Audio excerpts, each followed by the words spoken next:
Le 20 avril 1999, à l'école secondaire de Columbine, près de Littleton, dans l'État fédéral américain de Colorado, deux étudiants de la même école, Eric Harris et Dylan Klebold, ont tué 12 autres étudiants, un professeur et eux-mêmes.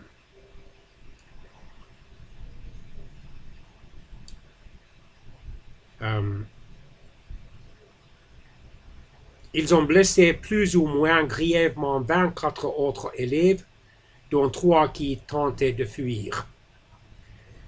À la fin de cette tuerie, à 12 heures et 8 minutes, quelques 49 minutes depuis le début de la tuerie, ils se sont suicidés, faisant de cet événement le 7e massacre, 3e à l'époque, le plus meurtrier perpétré dans une école aux États-Unis, après l'attentat de Bath Consolidated School en 1927, la fusillade de l'université Virginia Tech en 2007, la tuerie de l'école primaire Sandy Hook en 2012, la fusillade de Parkland en 2018 et le massacre de l'université du Texas en 1966. Ce massacre a provoqué un grand émoi aux États-Unis et créé une psychose sociale sur le terrorisme, sur les lois de contrôle des armes à feu, la disponibilité de ces armes, la sécurité dans les écoles et l'impact des jeux vidéo, de la musique et des films. De nombreux films, livres ou musiques ont mis en scène ou se sont inspirés du massacre de Columbine, notamment le documentaire Bowling for Columbine, ou faisant de Bowling pour Columbine de Michael Moore, le film Éléphant de Gus Van Sant, ou encore le groupe de musique Nightwish, ou The de la nuit sur le morceau The Kinslayer, ou le tueur de parenté, tiré de l'album Wishmaster ou Maître de vœux. Dylan Klebold était né en septembre 1981 à Lakewood, au Colorado. Son père, Tom Klebold, était géophysicien. Sa mère, Susan Klebold, travaillait avec des adultes handicapés. Susan Klebold a écrit, je pense en 2018 et possiblement au début de 2017, un livre intitulé je vais chercher mon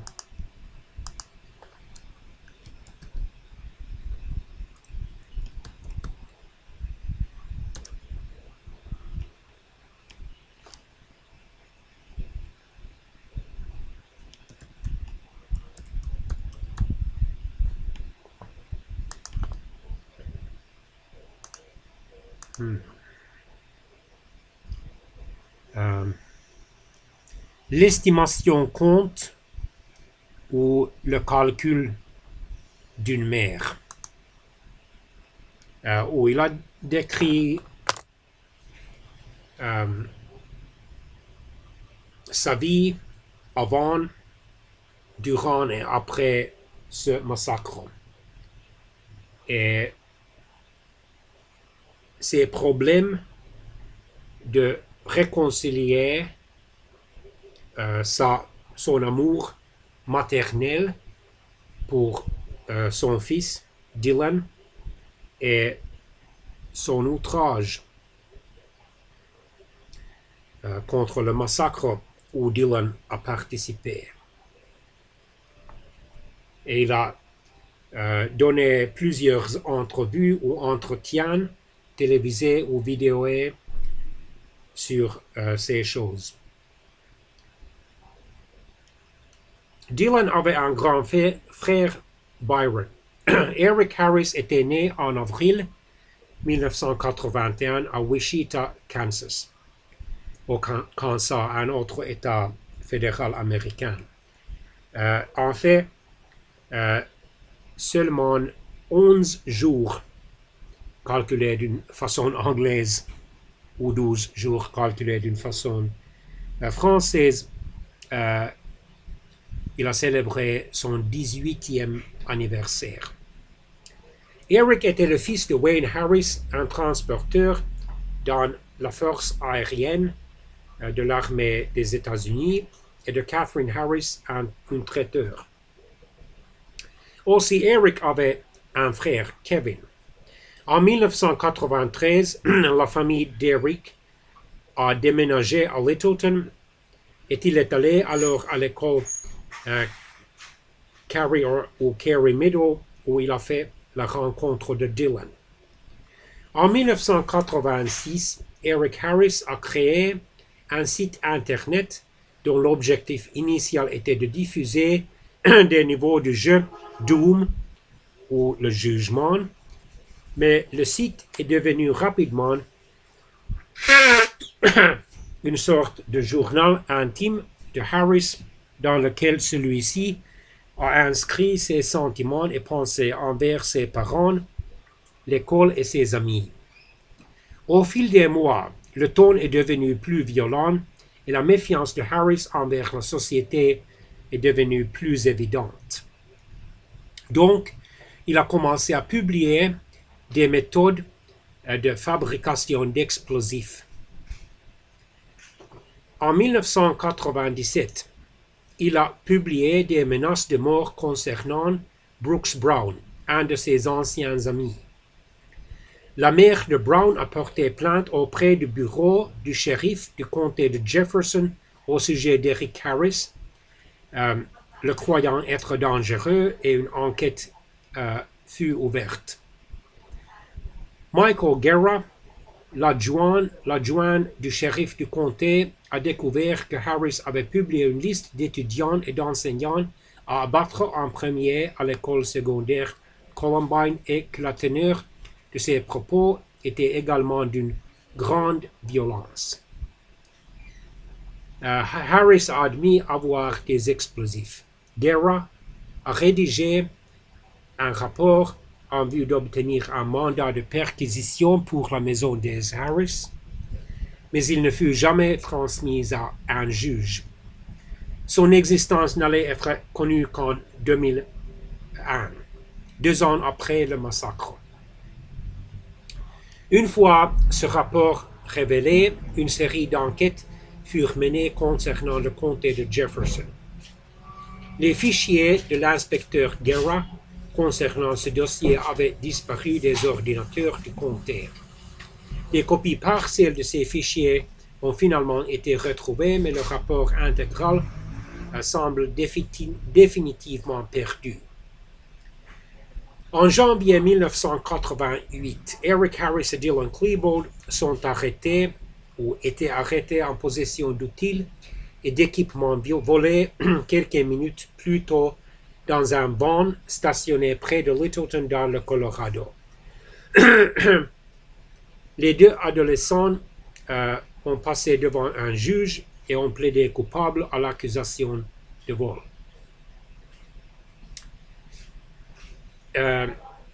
Ils étaient condamnés à suivre des soins psychiatriques qui ont duré 2 mois, dont une séance portant sur la gestion de la colère. Harris a commencé également à suivre une thérapie avec un psychologue et l'a poursuivi pendant environ 1 an.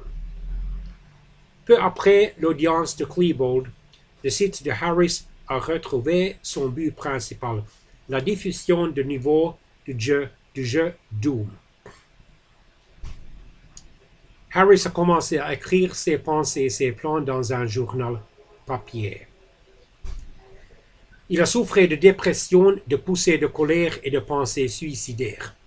Plusieurs types d'antidépresseurs lui ont été prescrits, tout d'abord du Zoloft, puis du Luvox. Certains psychiatres tels que Peter Breggin ont fait valoir que les deux médicaments ont pu avoir contribué aux actions de Harris. Les deux garçons ont élaboré un plan détaillé qu'ils ont écrit dans leur journal. Ils y ont prévu le détournement d'un avion à l'aéroport international de Denver afin de s'enfuir au Mexique ou de s'écraser sur un immeuble à New York. Le journal a contenu également les détails de l'attaque.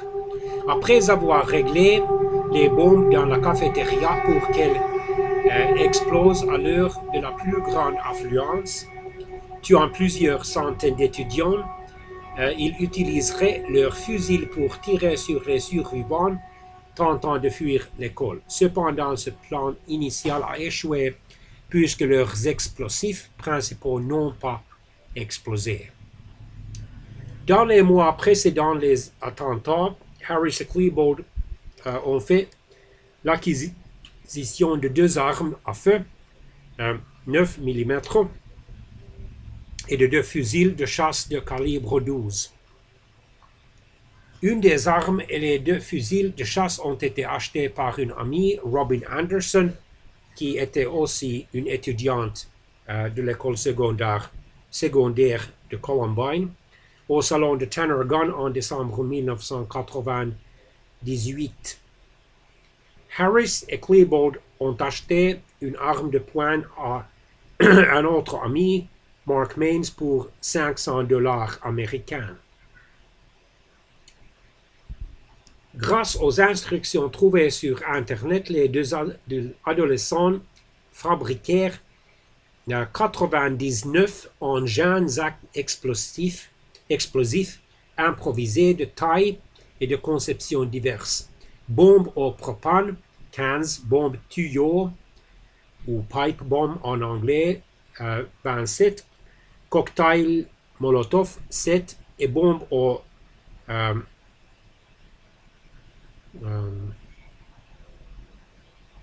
charbon dioxyde, 49, dont une sous forme de roquette.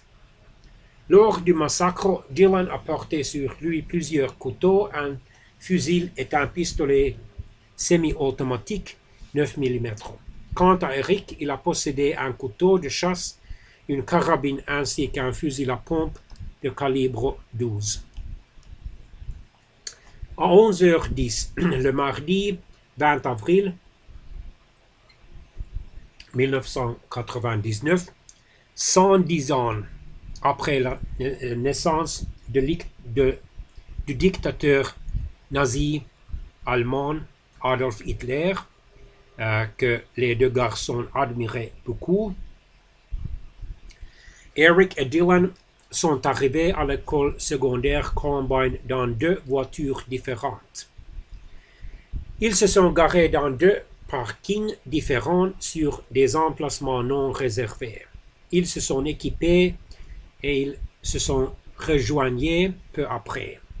Pendant qu'Eric a déchargé les sacs de sport de sa voiture, un étudiant, Brooks Brown, celui-même qui était à l'origine de la plainte contre Harris à la suite de menaces de mort, a aperçu Eric Harris et lui a critiqué pour avoir été absent d'un examen ou d'une épreuve. Eric Harris lui a répondu d'un ton moquant. Ça n'a pas plus d'importance ou ça n'importe plus. Eric lui a répondu aussi: Brooks, maintenant, je t'aime bien. Va-t'en, rentre chez toi. Et Brooks a fui de la site de l'école. Et il a survécu. Eric et Dylan se sont postés en deux points stratégiques offrant une bonne vue sur la cafétéria et contrôlant les deux principales sorties. À 11h14, une bombe placée dans un champ à 800 mètres de l'école a explosé comme prévu. Le but était de créer une diversion et de mobiliser pompiers et policiers à ce moment. Les pompiers sont parvenus rapidement à éteindre le feu créé par l'explosion. Harris et Klebold ont pénétré alors dans la cafétéria de l'établissement pour y placer 2 bonbonnes de gaz propane de 9 kg, chacune censée exploser à 11h17. La vidéo de surveillance de la cafétéria n'a pas enregistré ce moment-là, l'opérateur étant alors en train de changer de bande. Une fois les charges dissimulées dans de grands sacs placés, Harris et Klebold sont ressortis et sont repris leurs places respectives près de leur voiture. Les explosifs sont assez puissants pour détruire le cafétéria, voire pour faire s'effondrer la bibliothèque située au premier étage. Harris et Klebold ont prévu de garder les sorties afin d'éliminer les étudiants survivants qui tenteraient de s'échapper. À 11h17, les bombes de la cafétéria n'ayant pas explosé, Harris et Klebold sont rentrés dans leur voiture pour se vêtir de manteaux noirs et récupérer leurs fusils d'assaut. Ils se sont dirigés alors vers l'escalier de l'entrée ouest, qui était le point le plus élevé du campus. À 11h19, un témoin a entendu Eric Harris crier « Allez, allez » ou « Va, va », « Go, go » en anglais.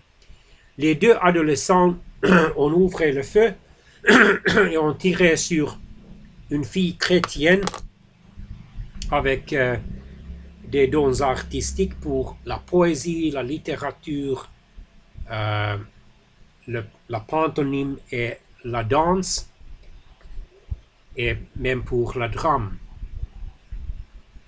Rachel Scott et Richard Castaldo, qui étaient en train de déjeuner assis sur un monticule herbeux à côté de l'entrée ouest de l'école.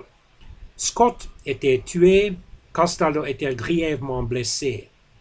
Personne ne savait qui a commencé à tirer ni qui a tué Scott précisément.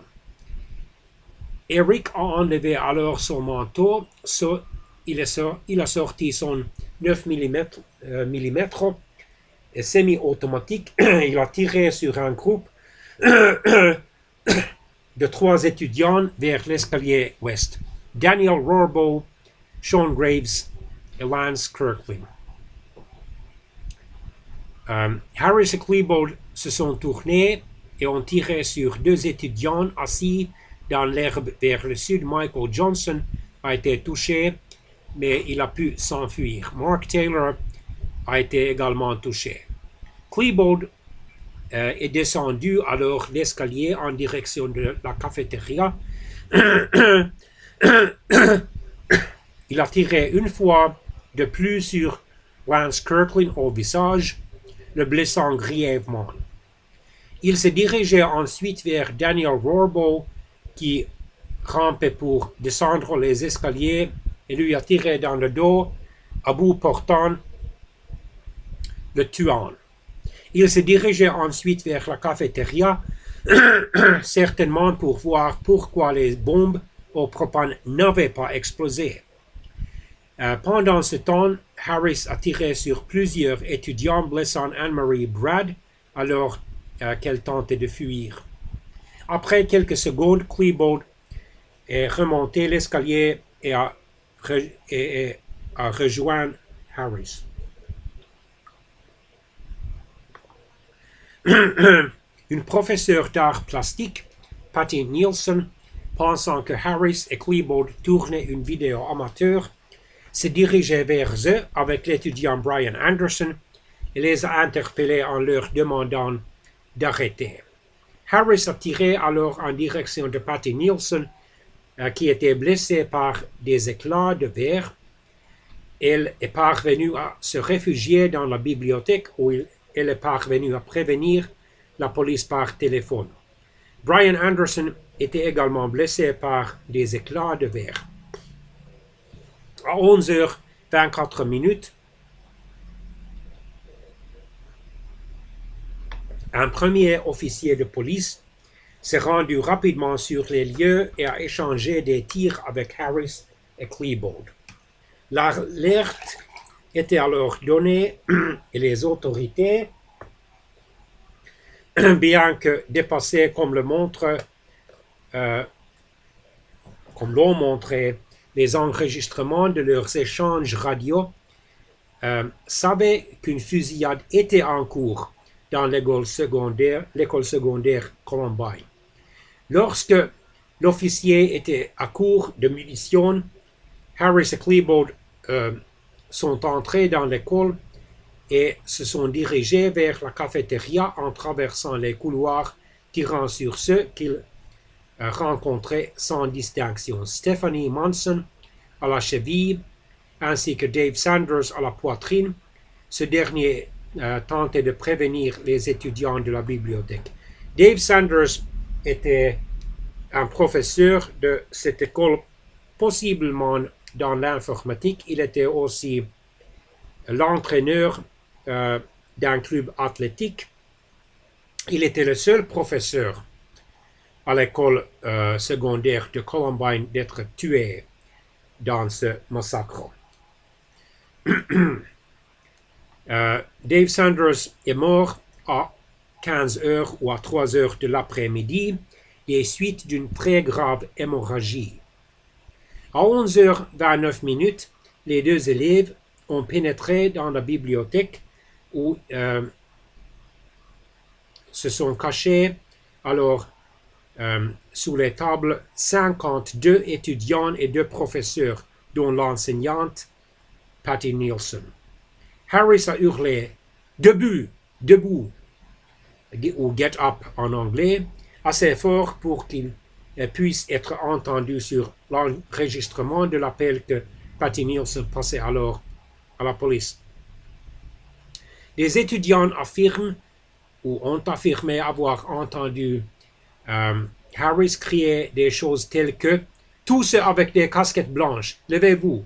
C'est pour toutes les emmerdes que vous nous avez fait subir durant ces 4 dernières années. » Il était de coutume de porter une casquette blanche, c'est chez les sportifs de l'école secondaire Columbine. « Tous les sportifs, levez-vous.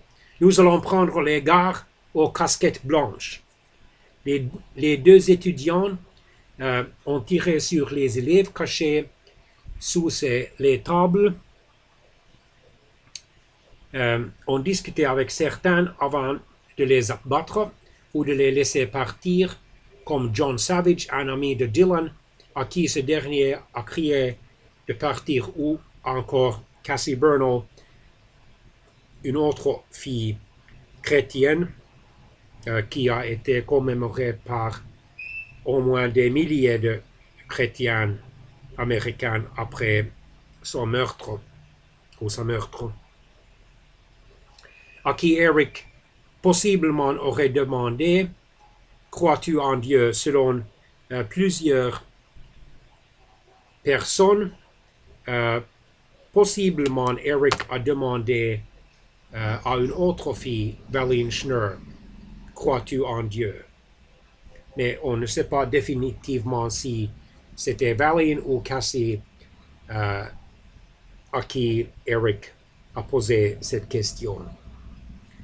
La jeune fille, lui, aurait alors répondu qu'elle y croyait, selon, par exemple, plusieurs autres étudiants et selon sa mère,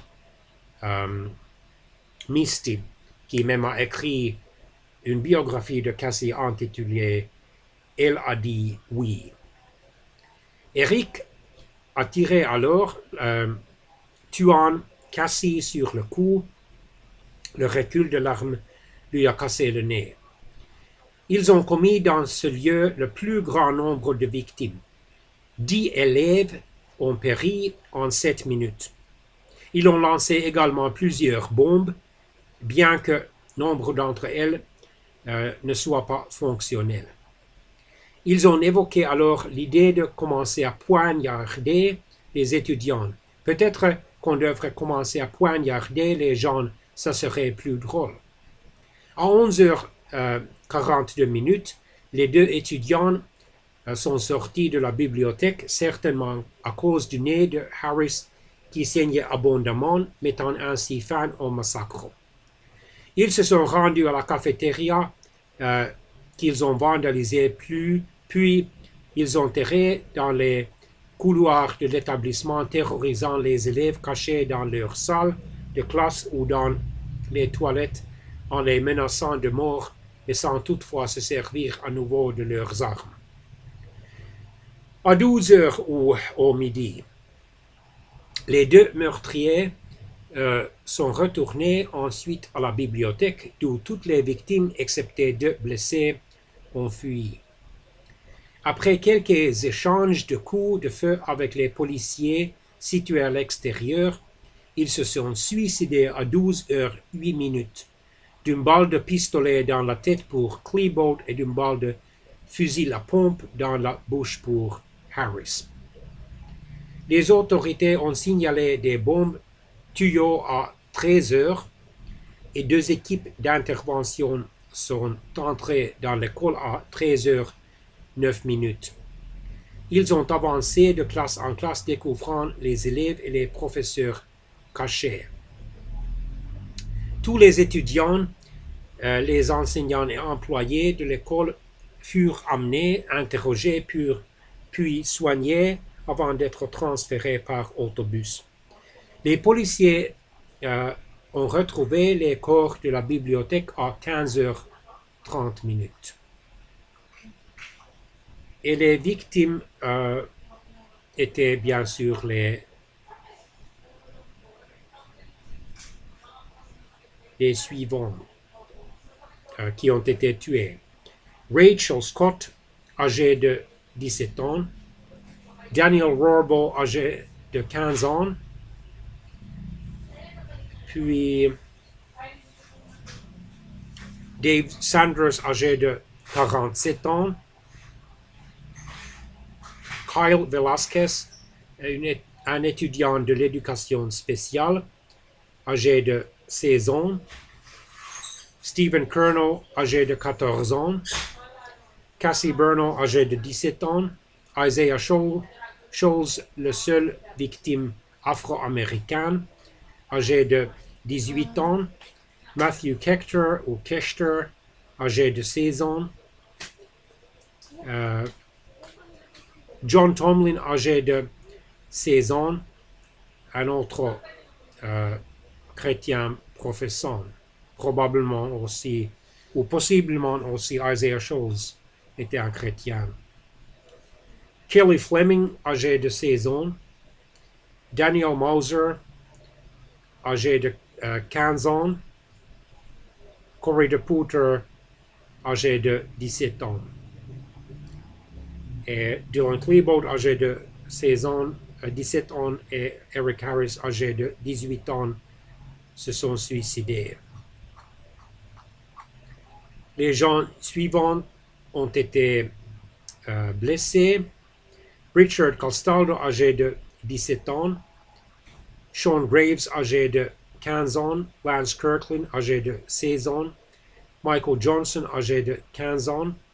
Mark Taylor, âgé de 16 ans. Anne-Marie Halter, âgée de 17 ans, elle doit utiliser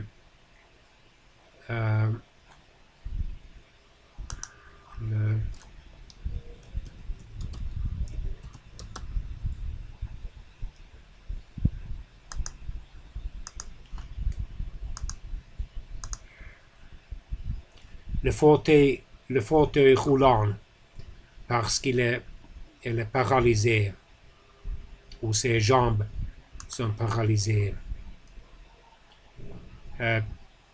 Brian Anderson, âgé de 16 ans. Patty Nielsen, âgé de 35 ans. Stephanie Monson, âgée de 16 ans. Evan Todd, âgé de 15 ans. Patrick Ireland, âgé de 17 ans. Daniel Steepleton, âgé de 17 ans. McKay Hall, âgé de 18 ans. Casey Rugseger, âgé de 17 ans. Lisa Kreutz, âgée de 18 ans. Valine Schnur, âgée de 18 ans. Mark Kintgen, âgé de 17 ans. Oui. Même Lauren Townsend, âgé de 18 ans, a été tué. Mais Nicole Nolan, âgée de 16 ans, a été blessée, ainsi que Gianna Park, âgée de 18 ans. Jennifer Doyle, âgée de 17 ans. Austin Eubanks, âgé de 17 ans.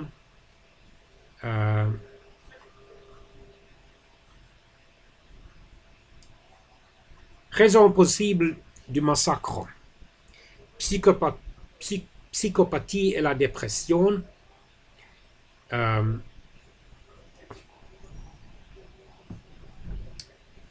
première conclusion des enquêteurs fut que les deux adolescents s'étaient vengés de leur tyran qui les intimidait depuis plusieurs années. Une théorie similaire a été développée par Brooks Brown dans son livre sur le massacre, en notant que les enseignants fermaient souvent les yeux sur ce genre de pratique. Selon des témoignages, des remarques homophobes ont été lancées envers Klebold et Harris.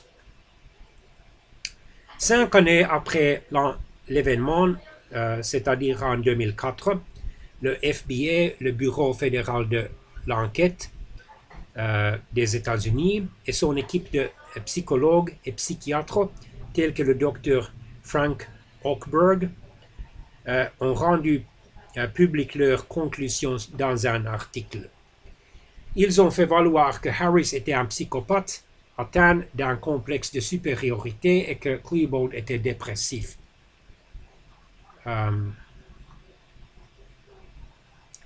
Le climat social dans les écoles a été un sujet de discussion fréquent après les premières investigations.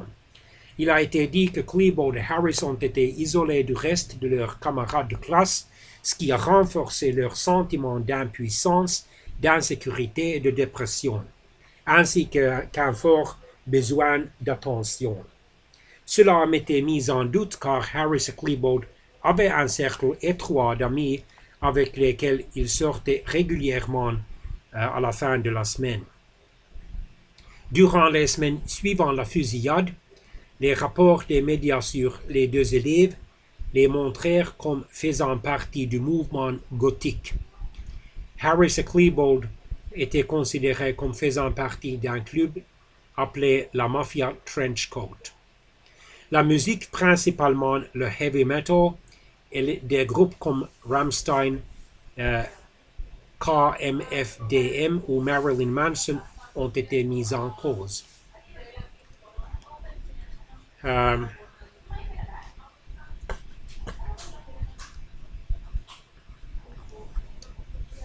la suite de la fusillade de Columbine, les écoles à travers les États-Unis ont instauré de nouvelles mesures de sécurité telles que la fouille des sacs à dos, des détecteurs de métaux et des gardes de sécurité. Plusieurs écoles dans tout le pays ont mis en place un système de code d'identification généré par ordinateur pour chaque étudiant.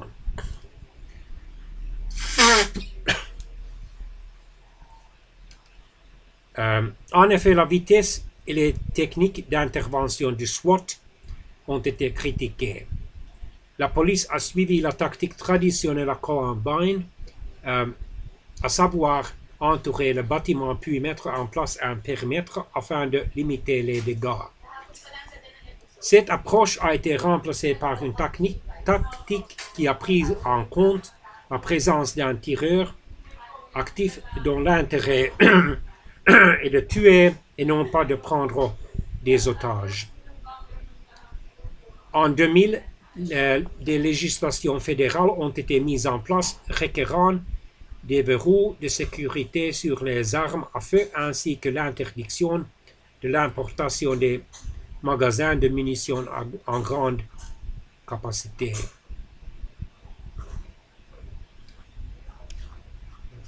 Okay.